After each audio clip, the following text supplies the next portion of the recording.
Constantine, a Hellblazer podcast.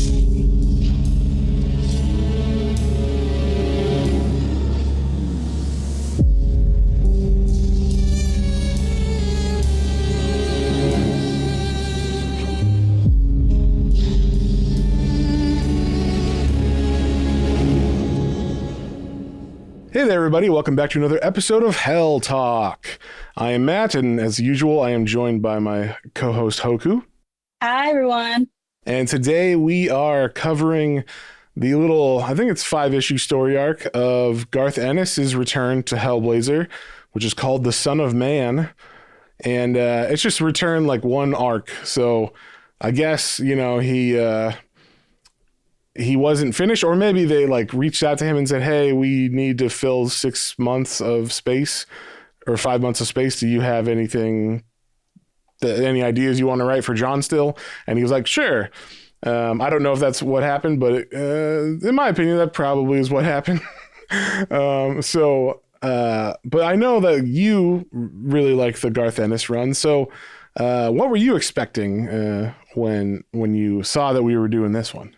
Oh, I had no idea. I figured it was going to be something insane, and it was. Something, what would you say? Something a bit on the extreme side. Right, yeah. Yeah, so I had no idea.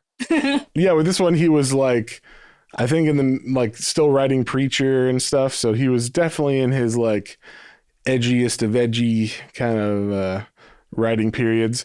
And I don't know, did it meet, exceed, or disappoint your expectations?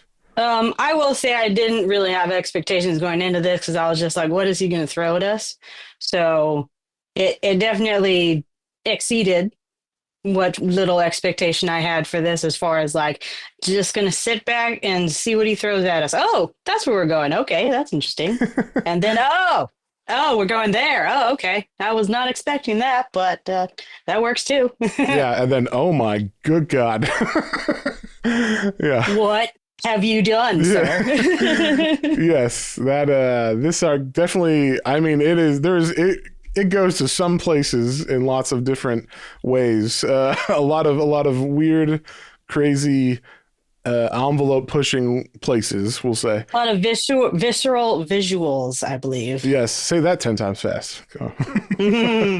But yeah, one thing that's different about this, I think, than anything that we've read in John's stories so far, really. I mean, in other Garth Ennis stories, there was a little bit of like, oh, these people are doing crime and it's kind of organized, but it's more like it's like rich people are doing some bad stuff together, so it's kind of like a organized thing, but it's not like a crime family. This felt a lot more like mob, like Italian mob, but it wasn't that. What did you think of that kind of like focus on that kind of a story? Kind of like a Sopranos feel to it, although I've never seen the Sopranos, but I know of it. So yeah, sort of a... I watched it recently. So. Okay, well then I hope that reference makes sense to you. Yeah, it's good. It's fine, yeah. Yeah, I thought it was a different direction. I certainly wasn't expecting it to go in the organized crime way. I mean, first off, just like Chaz showing up out of the blue with a gun, you're kind of like, what is going on here? Who'd you kill, Chaz? How do you have a gun? Right, it just kind of throws you into it after like John does his fourth wall breaking intro to the reader, which I don't know. I'm never a big fan of that. That was weird.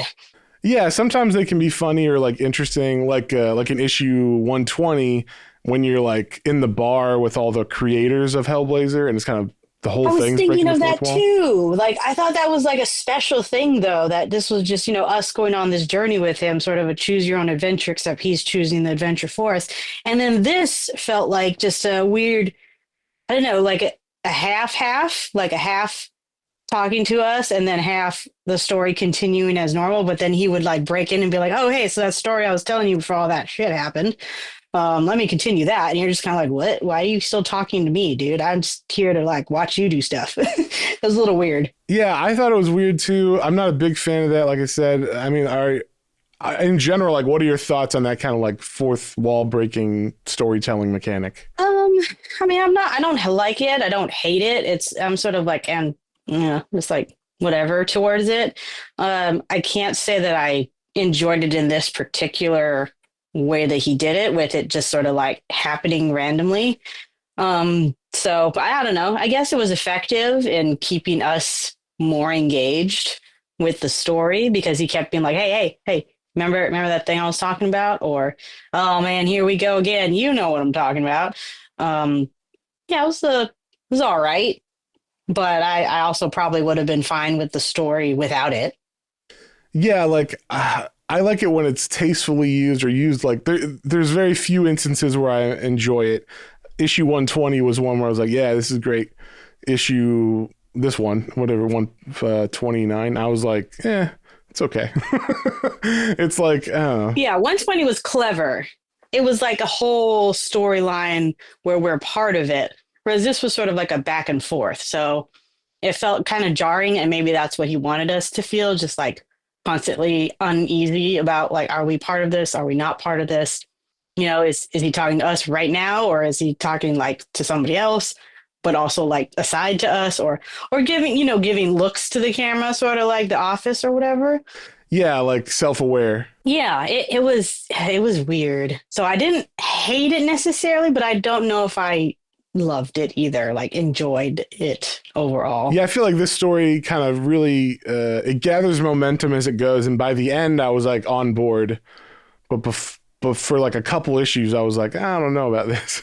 Which I was kind of disappointed at first, because I'm like, I'm thinking Garth Ennis is returning. What fantastic story must be told by him about John again? And it's like this kind of, at first, I mean, I don't know about you, but like, and this happens with other John stories I've read in Hellblazer, where like they kind of feel like stories or this kind of felt like a story, at least the first issue, that could have been any character.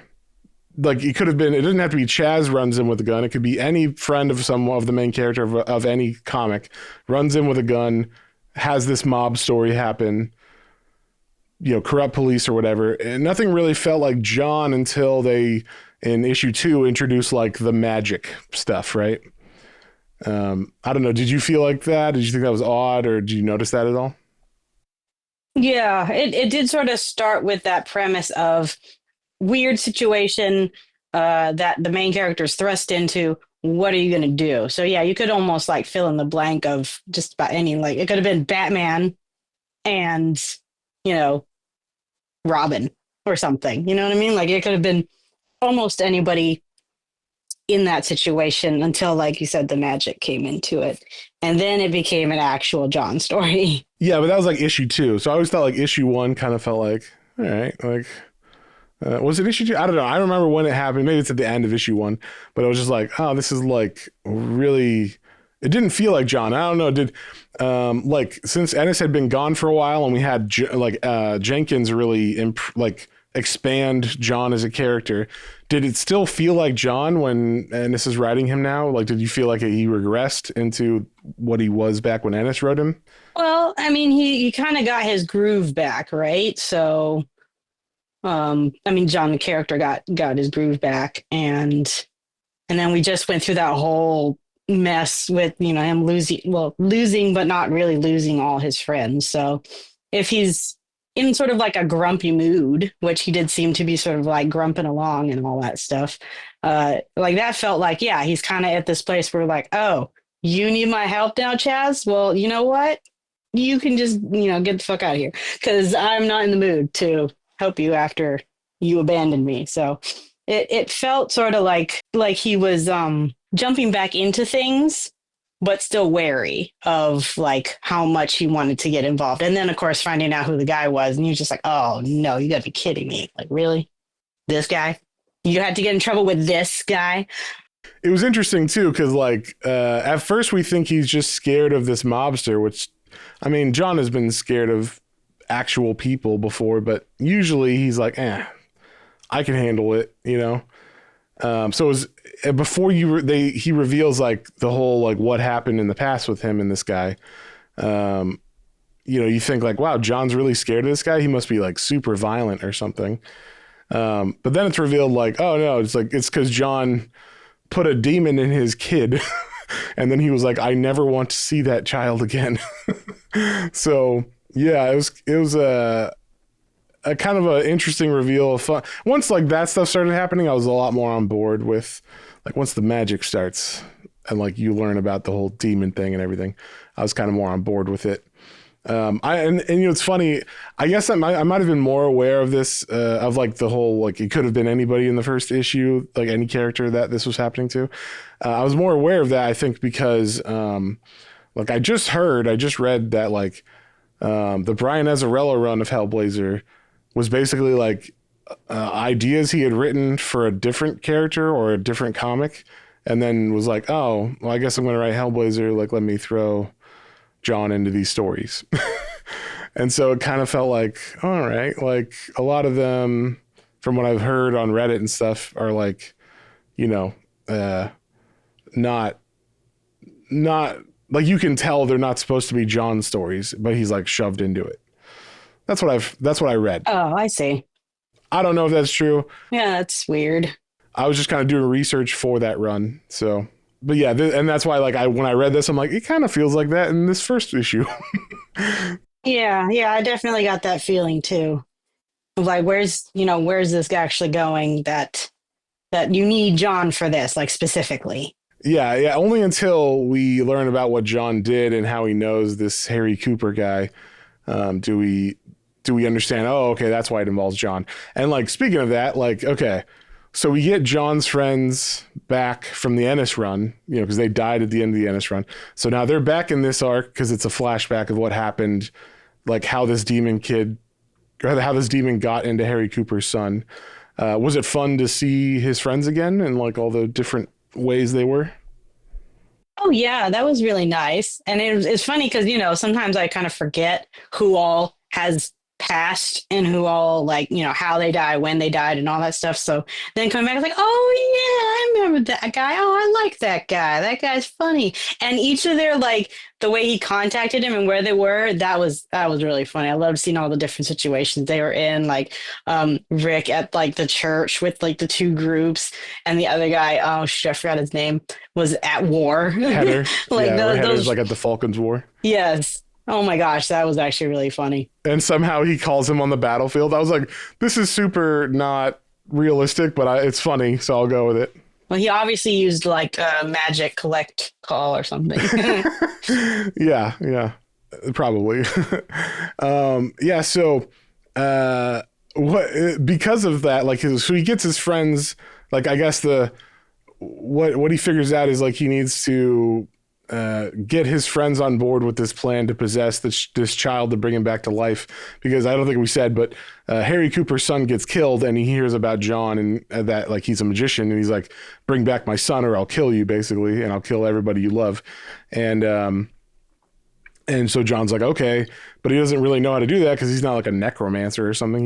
He's not quite at that level. And so he comes up with the idea that like, well, I could possess the boy with a demon, the boy's body, and then, he'll be alive technically, and then I just never have to see him again.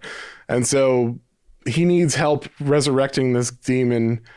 And so he gets his friends who are, all over the world, one's in war, one's in, England doing tricks on his parish or whatever, like where he's got like Satanists and super Christians in the same building and saying like, we need to tolerate each other and learn from each other. And the other guy who's like a therapist, but like a sham therapist. Yeah. That one, I mean, he was like a newer guy, but it was like, we'd never met him before, but that was kind of a curveball to me. I'm like, wait, who's this guy? I thought it would be like Brendan or something, but I guess because he had set up that he hadn't seen Brendan for a long time at the beginning of his arc, he couldn't have him just like thrown into this story.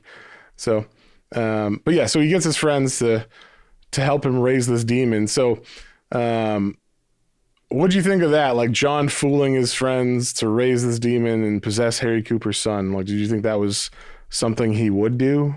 That sounded very John to me. need to know basis of what you need to know about what the actual plan is. You guys. Well, it was neat to know, but it was also like he's literally lying to them. Like he's like, well, yeah, I'm doing it for this other reason.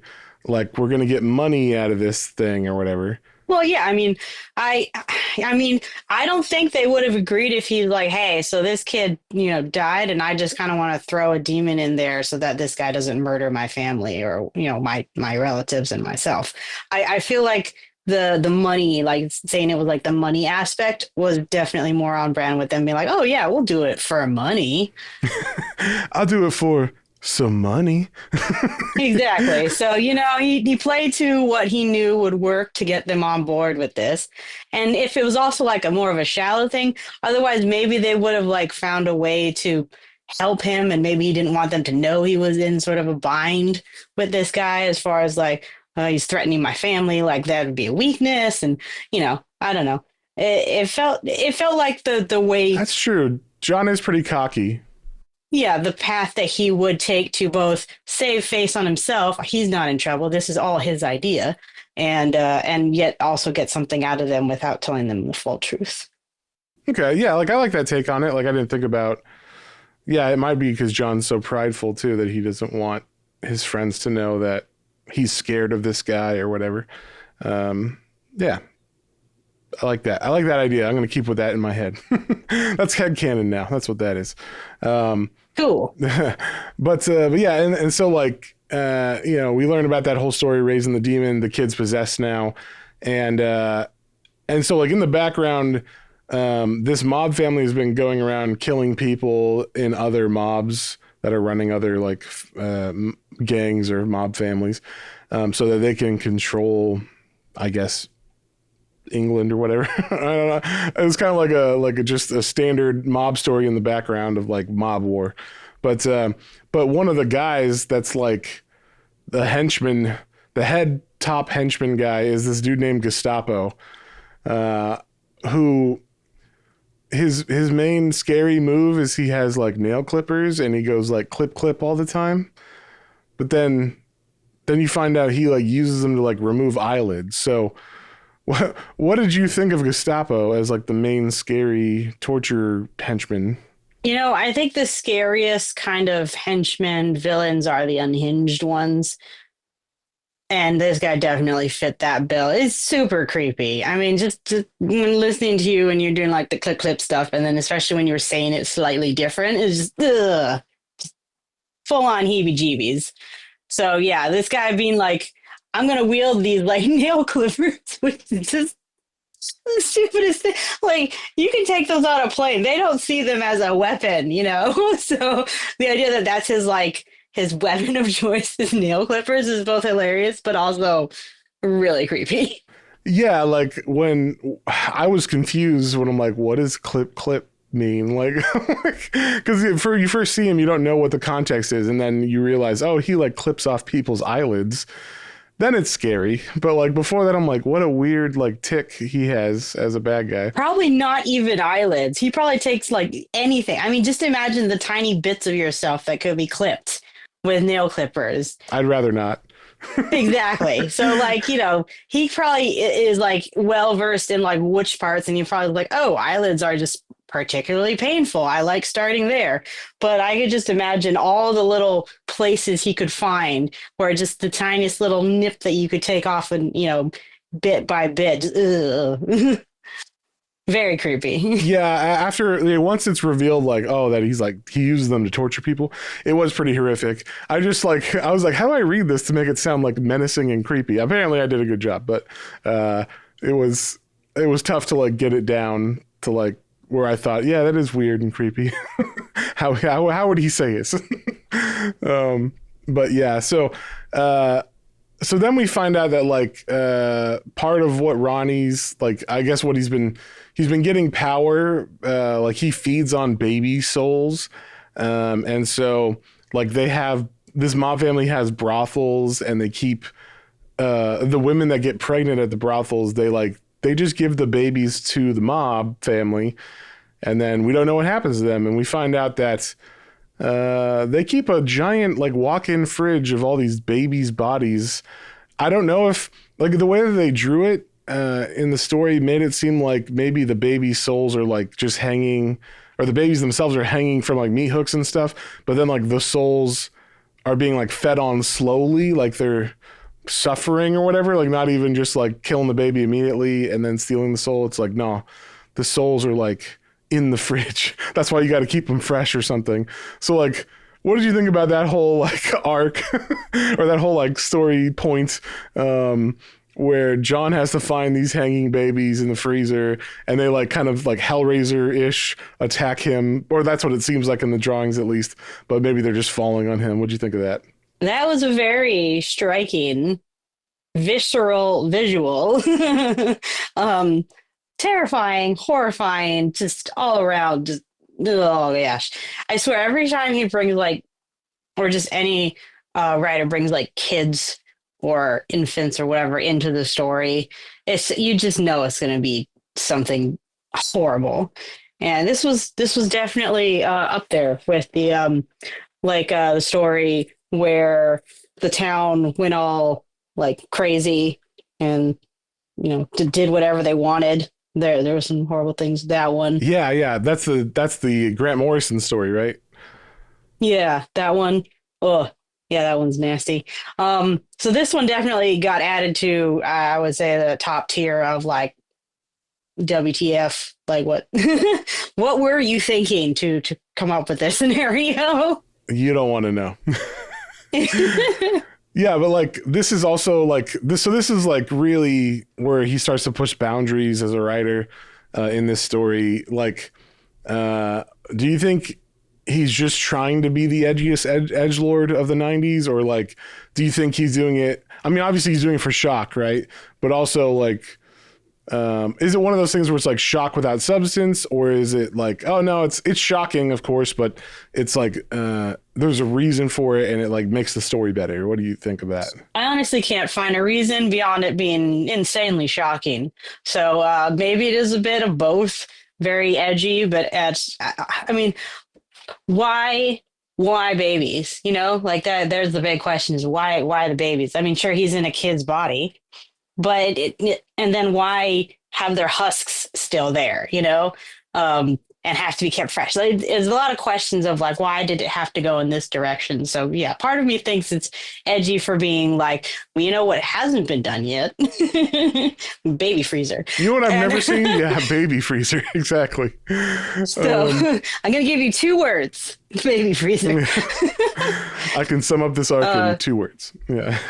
Exactly. So yeah, there's definitely some points here on just like, oh, he definitely did this because he's like, it would be a really messed up idea. Well, on that note, another thing that happens that's kind of shocking, I guess nowadays it's more shocking than maybe it was back then. I think people just kind of thought it was funny back then, or would be funny, is so John's neighbor is a lesbian, and he like, after he's dealing with all this stuff, he goes to her place to talk to her, to hang out, and like they end up having sex. And it's very much like shown, and John is smiling, breaking the fourth wall, being like, I'm shacking a lesbian, like like it's some big achievement. Like, do you think this is cringe now, or do you think it's still funny? A little bit on the cringe side, I think. Yeah. I laughed out loud still. I mean, I guess it's funny too, but I don't know. I think that was one of those where like maybe that's why he chose to do the fourth wall breaking, just to have moments like that, which aren't like, maybe, I don't know if it would be as funny if you didn't have him literally winking at the camera like, hey, look who's getting some. So that is true. That is true. That's probably like, I bet he was like, I want to do this scene where John winks at us and then like, and says like, I'm shagging a lesbian. How can I fit that into a story? I need to have the fourth wall being broke. So let me just start that this was off. The core of this plot, and everything just sort of spiderwebbed out from there. Exactly. Yeah, I do think it's cringe now, but I also thought it was funny. I thought it was both. Because I could see it in context of like the 90s and like what the writer's thinking, what the audience probably thought. And then like he doesn't really like make a judgment call on it. Like he's not like, and now she's straight or anything. It's just like John's excited that he got to have like that he could seduce a lesbian or whatever. Like that's his like an achievement on his wall of sexual conquests or whatever. But I mean, he shouldn't be too surprised because he did seduce a succubus in the last run. This is true. He's got game. He does have game. The ladies love him, including lesbians and succubi. But yeah. So I mentioned before, but like in the background, there's kind of like this regular mob story happening of like, you know, mob war. Little Ronnie is having, you know, his people kill the other people, I guess, to get control of London. Like, I guess just for fun. I don't know. They don't really explain why he needs to be doing that other than like just wanting to take control. Like, what do you think of that like background story? Did you think it needed that at all?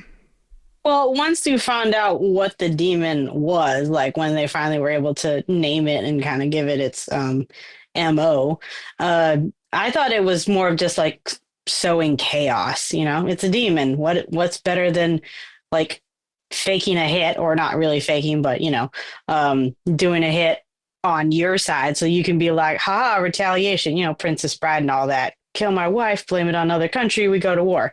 So I feel like it was more of a, you know, just him being all like demony and being like, hey, how can I mess up this world even more? I know, gang war. That sounds like fun.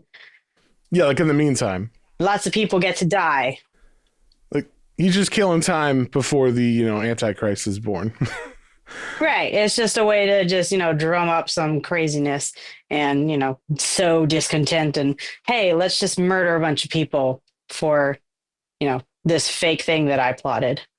Yeah, and you know what else is like another super fucked up scene is when Ronnie explains how he impregnated his dad, where he's like, I just slit a hole in his stomach and fucked him. It was like, Jesus. Everybody in the room was like, what the fuck? Yeah, to talk about like things you never thought you'd hear or read, I guess. Yeah, just like wound rape. That's very, very. Once again, edgelord. Yeah, that's very you know, extreme horror or splatterpunk level stuff. It is, you know, that's a good point. And then along with that, you know, when the birthing is taking place and it's, you know, it's taking a while as births do sometimes, you know, Ronnie turns into a giant, bulky, I'm going to call him a rape demon because he literally rapes everybody to death. I mean, he's got claws and stuff. He does cut people up with that, but he definitely rapes at least 2 people in this scene. So to death. I mean, he literally gives him a 3rd leg as a wiener. They don't show it fully, but like I think they, as it walks and stuff, I think there's like a sound effect like thump or whatever. You know, like that's how you know it's gigantic. Is it like dragging on the ground or something? Yeah, something like that. They don't really, you can't show it, so you're just kind of implying it as he's walking around. But when he does kill, man, I don't remember the name of the uncle. When he kills the uncle, like he comes up from behind him, and the uncle's like, "Oh God, no!" and he's on the floor, and then you just see like if someone shoved like a cylinder from your bottom up to your face, like, and just like you push out the insides through your mouth and eyes and, you know, orifices. That's what it looked like. So that's, you can imagine that's as long as and big as his wiener was. So once again, something I never thought I would see in a comic. Yeah, edgy. Very edgy. What you just thought? Any thoughts on that method of killing people? Effective. Good point. That's true. Oh man. I just think it's funny that when they were doing this whole demon summoning thing, they didn't distinguish between like maybe the best sort of demon to put in the kid. Like, hey, maybe we should try to summon a demon that's, you know, good with money or something. It's like, oh no, let's just pull something out of the, let's just pull something out of hell and see what we get. Just go fishing, essentially. And then finding out what it is and him just being like, maybe we should have thought this through a little better and, been a little more selective in our choice, because they really did not give that any thought. And that's just, it's funny, but also just like, man, you guys could have saved yourselves a lot of trouble if you just had a better selection. Yeah, well, you know what they say, the devil's in the details. So if only they had kind of like thought ahead a little bit and picked a better demon. I don't know what a better demon necessarily would be. Like you said, it's one that likes money or whatever, but like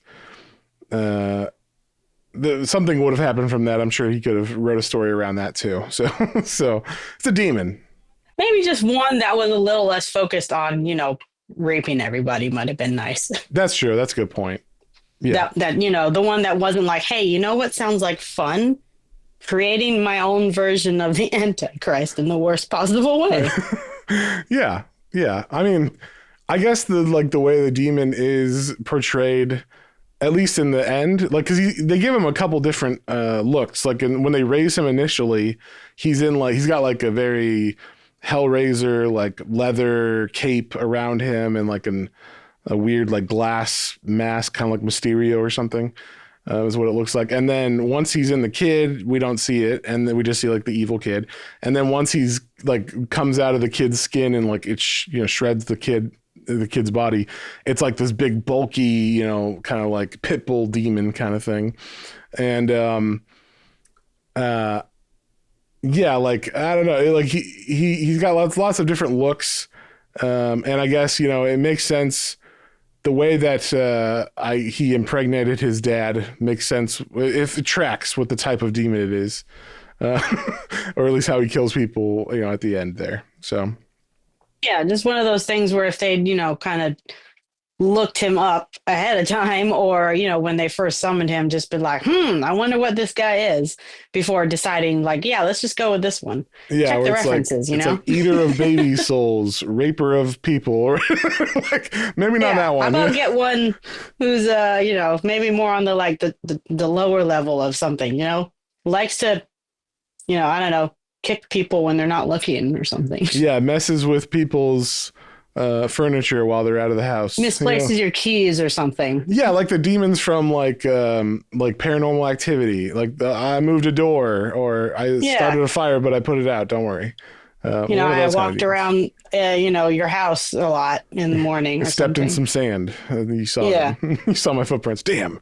Exactly. I'm just a creepy shadow. One of those guys probably would have been just as good, but I guess it just shows how incredibly strong they are and able to do summon this guy. Yeah, and like trap him into a child's body. Yeah.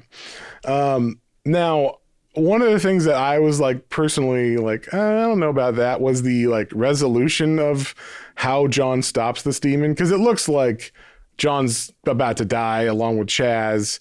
They're trapped in a room. This demon comes in. And also like senses that they had a trick, so he like not falling for the trick, that like he had drawn a symbol on the floor. And so like he's like, I'm not gonna step in that, you idiots. And then but John is like, oh, the baby's born right as the demon comes in, so they kind of look at the baby, they go to the baby, and then John's like, I'm gonna kill the baby. Like he gets like, I don't know why the demon lets him get close enough to the Antichrist or baby or whatever to step on its head if he wanted to.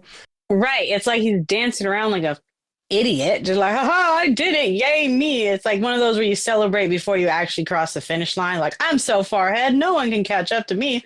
And then you're just not looking and someone else, crosses first. It's like, come on, man. It was weird. It was kind of like, I don't know, like all the threat just went out of him immediately. And then he's like, John's like, I'm going to kill the baby if you don't like let us go and leave this earth plane. And the demon's like, no, okay, I'll do it. And then he leaves, and then John still kills the baby. They don't show that, which I was like, I guess, sure. What, you know, we didn't need to see a baby's head get crushed, but that's pretty fucked up that John just like steps on the baby's head and kills Oh, it. I thought he grabbed like an axe or something at the very Oh, end. you're right. He does grab an axe and chop it up. My bad. Either way, kill the baby. John killed the baby. That's got to do something to you. This is a different John than was in like issue 5 in the Vietnam issue when when he's all like terrified of the people with PTSD in the town. Um, yeah, this is John. He's gone through a lot. He's seen some shit and he's like steeled up. The John who was afraid to use a gun. Exactly. Yeah. This John, I mean, he even held a gun and stuff, which is usually not his style. Anyway, he's usually like, nah, I don't want to touch it. So that's a little. You could see like, okay, he's okay with it, at least being around them a little bit.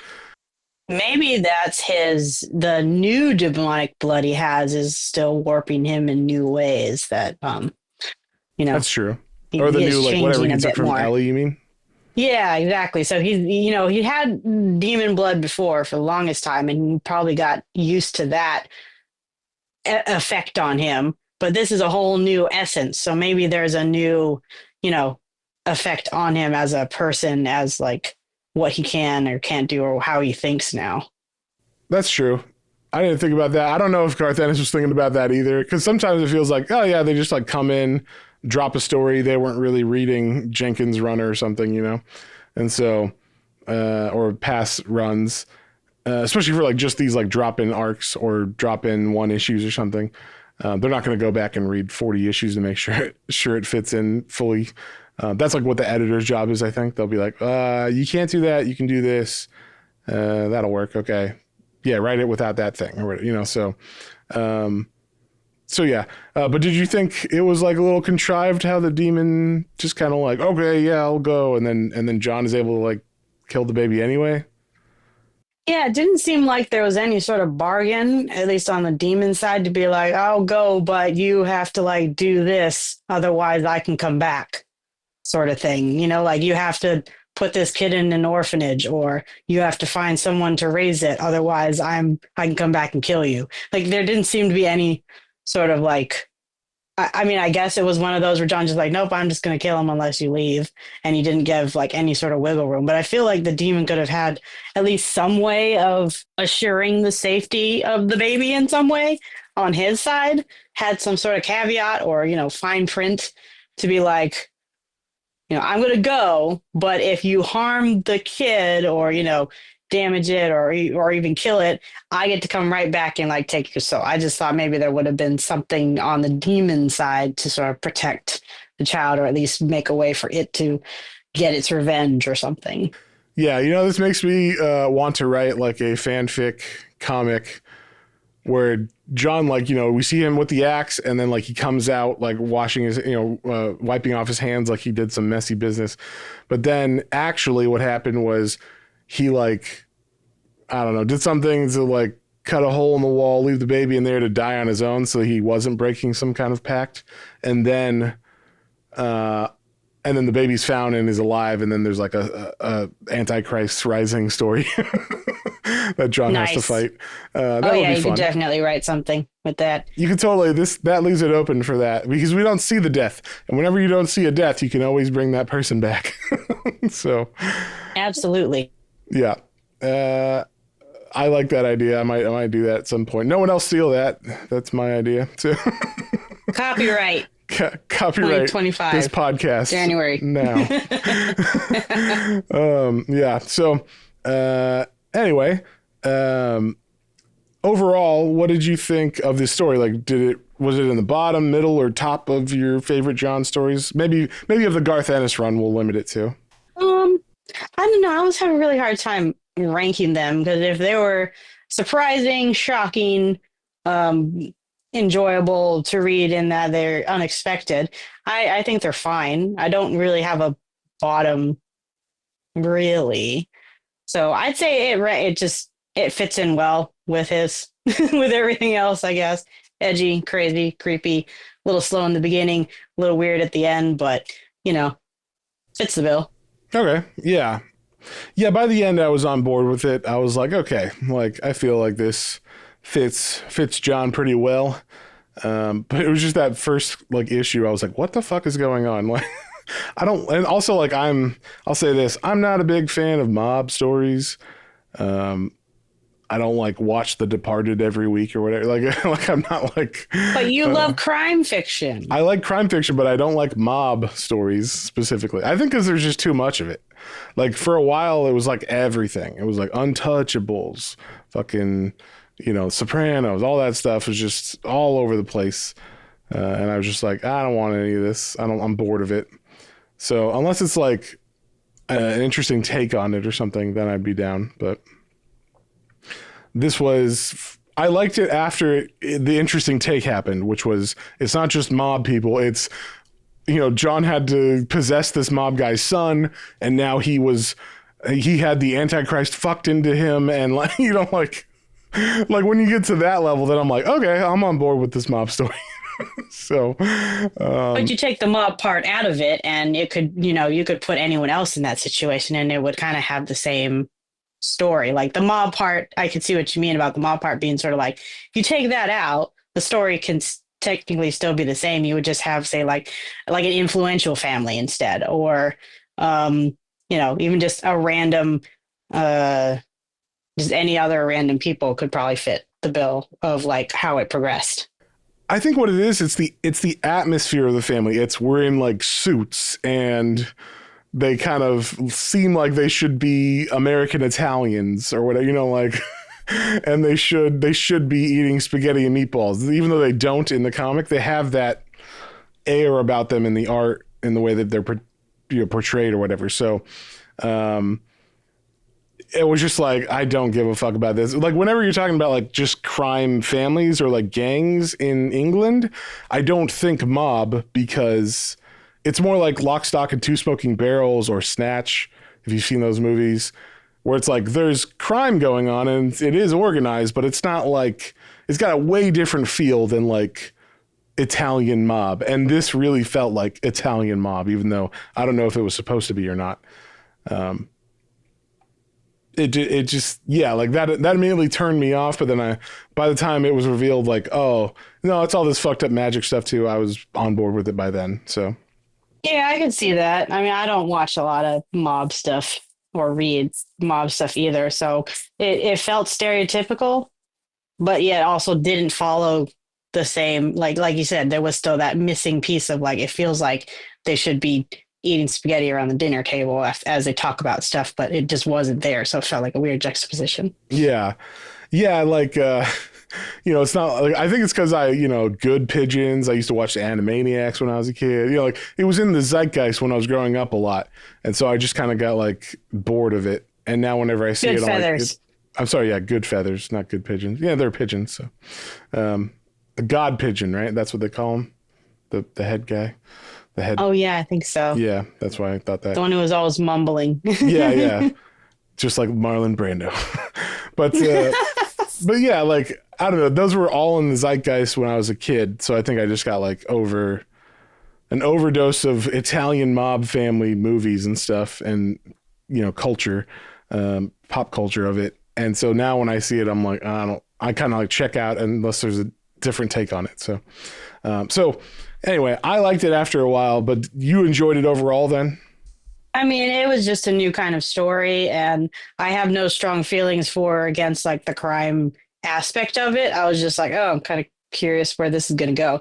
So I would say it wasn't a favorite story. There were definitely some parts in it that I was like shocked, surprised. So those are always, push it up a little bit on the list to just be like, oh, I was not expecting that. But yeah, I wouldn't say it was like bad or anything. It was fine.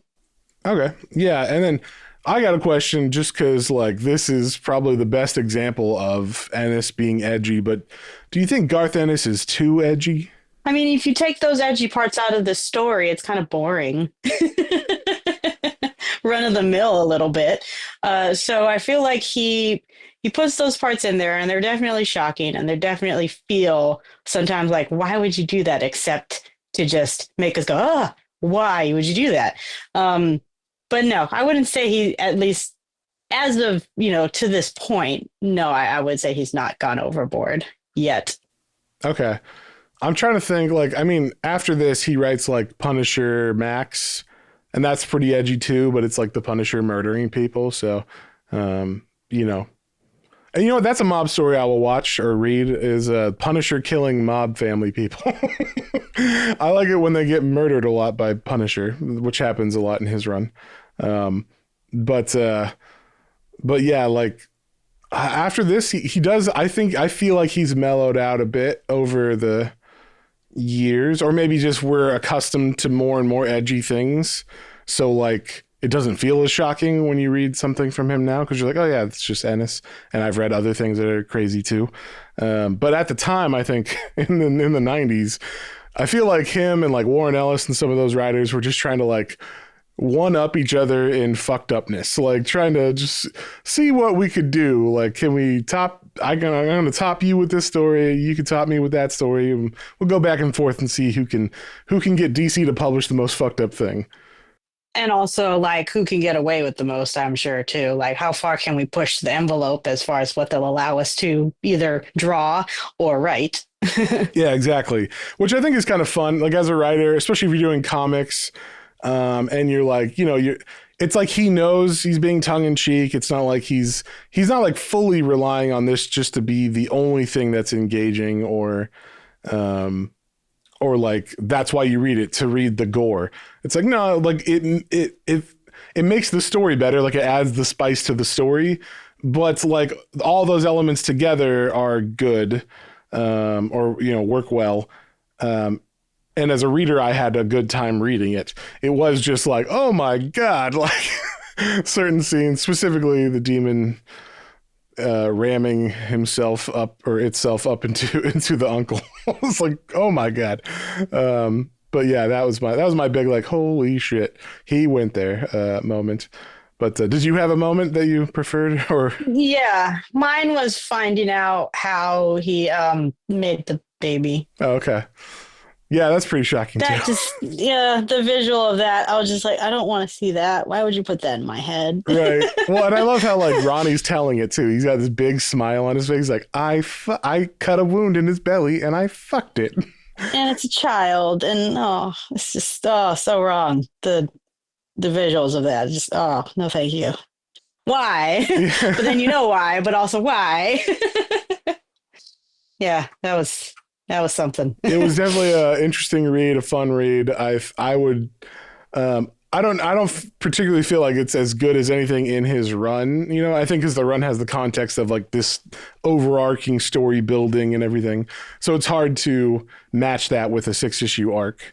But, he had 40 issues to kind of build everything in his run. So, but I do think it's a fun, like, Garth Ennis story. Some people just think Garth Ennis is terrible because all he does is be edgy and shocking. I think he's a better writer than most people that try to do that. So I always find his stuff enjoyable. Still shocking, but enjoyable. But yeah, with that, was there anything I missed or any other thoughts? I know there's only a couple to choose from, but was any of the particular covers, and I know they're all very similarly designed, but was any one of them a particular favorite for you? Yeah, like the motif of like, oh, it's half of a face and then something going on in the background.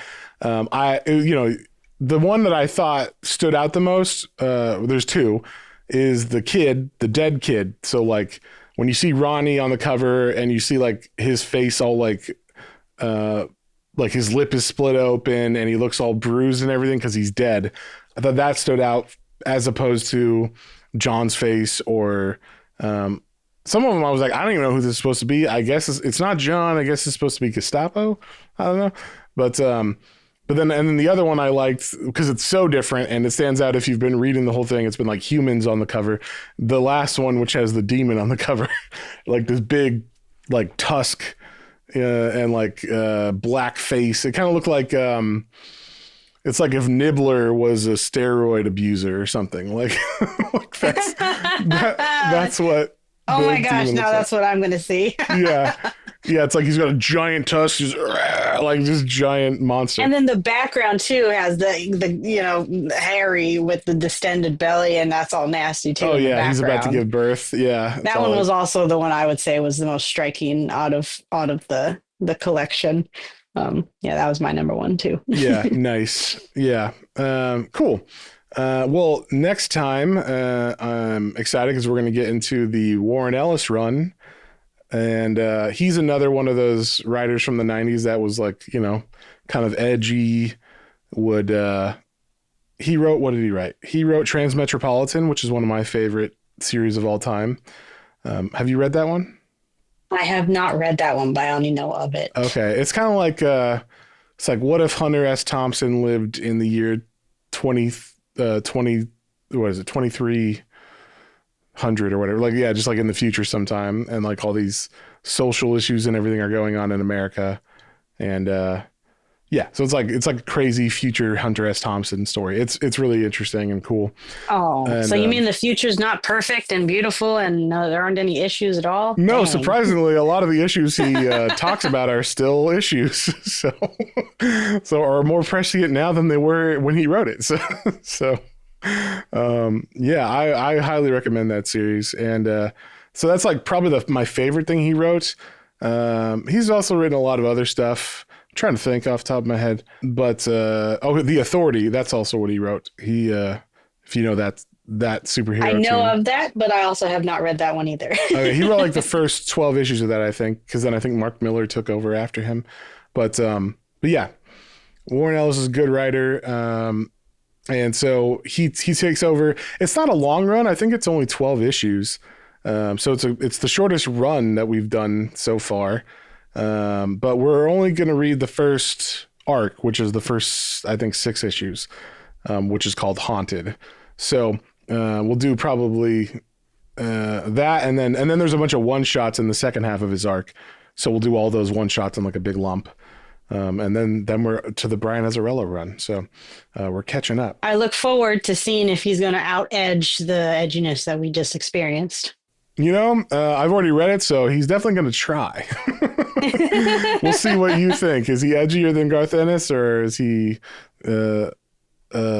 tied or a pale comparison? We'll find out. Cool. But yeah, so we'll do that one. The next one, I don't remember what issues it is, but it's the ones after these.